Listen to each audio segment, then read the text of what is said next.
عمران خان اپنی دیانتداری سے آج ایک بات کہہ دینا، میں معذرت سے اسد عمر صاحب میرے بھائی ہیں لیکن میں آج یہ بات کہنے لگا ہوں، مجھے یہ بتائیں کہ جو کارخانے دار تھا پاکستان بننے سے پہلے ایک کاروباری تھا، اس سے تو آپ پوچھتے ہو کہ یہ پیسہ آپ نے اس طرح بنایا کس طرح، اور جو بندہ ویلا ہے مفتبر ہے جس کا کوئی تعلق ہی نہیں، زندگی میں کوئی کام دمڑی کا نہیں کیا، اس کو آپ پوچھنے کے لیے تیار ہی نہیں ہو 300 کنال کے گھر میں کیسے رہتے ہو؟ بھائی میں یہی تو کہتا ہوں نا، وہ واویلا کر رہا ہے۔ ایک سیکنڈ، لیکن قائمہ کمیٹی والا جواب نہیں دیا، قائمہ کمیٹی والا جواب نہیں دیا۔ میری عرض سن لیں، ایک مفتبر بندہ جو ہے وہ دنیا کو احتساب کا درس دے رہا ہے اور اپنے بارے میں کچھ بتانے کے لیے تیار نہیں، کیوں نہیں بھائی؟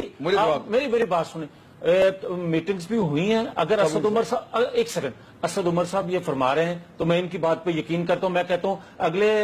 اجلاس ہو رہا ہے نا اگلے ویک میں، اس میں قائمہ کمیٹی کی میٹنگ بلا لیتے ہیں، بات کریں۔ جی اسد عمر صاحب یہ جواب دے دیں، خان صاحب کے پاس تو وہ کہہ رہے ہیں ان کا تو اتنا بزنس نہیں ہے،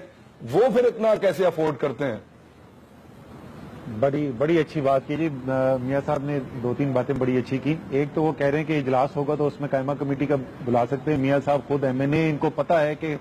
اسمبلی کے اجلاس کا قائمہ کمیٹی کی میٹنگ سے کوئی تعلق نہیں ہے، بلکہ زیادہ تر قائمہ کمیٹی کی میٹنگ اس کو کر لیتے ہیں ہو رہا ہو، تو یہ اس کا کوئی بہانہ نہیں۔ دوسری بات، جہاں تک عمران خان صاحب کی بات کی، پہلی بات تو یہ کہہ رہے ہیں کہ وہ کہتا ہے کیوں نہ میرا حساب ہو۔ بھائی جان، عمران خان ایک دفعہ نہیں درجن دفعہ کہہ چکا ہے کہ جو ٹی او آر ہم مطالبہ کر رہے ہیں کہ میاں صاحب پہ لگائے جائیں، وہی ٹی او آر مجھ پہ بھی لگا دو، وہ نہیں بھاگ رہا۔ اور جہاں تک آپ نے بات کی ہے کہ وہ ویلا بیٹھا ہے، اس نے پیسہ کیسے کمایا ہے، سر جی بڑے افسوس کی بات ہے، وہ پتہ کیسے اس نے پیسہ کمایا ہے؟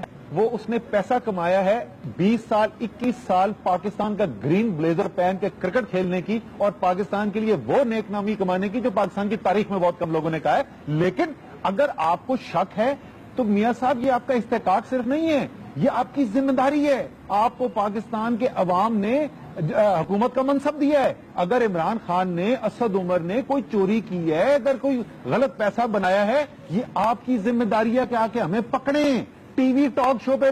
فکرے نہ کسیں۔ اور اگر آپ ہمیں نہیں پکڑیں، اگر اسد عمر چور ہے اور آپ نہیں پکڑیں، اس کا مطلب آپ اس چوری میں ملوث ہیں۔ پکڑیں سر، ٹھیک بات ہے، یہی میں آپ سے کہہ رہا تھا کہ غلط ہے تو پکڑیں۔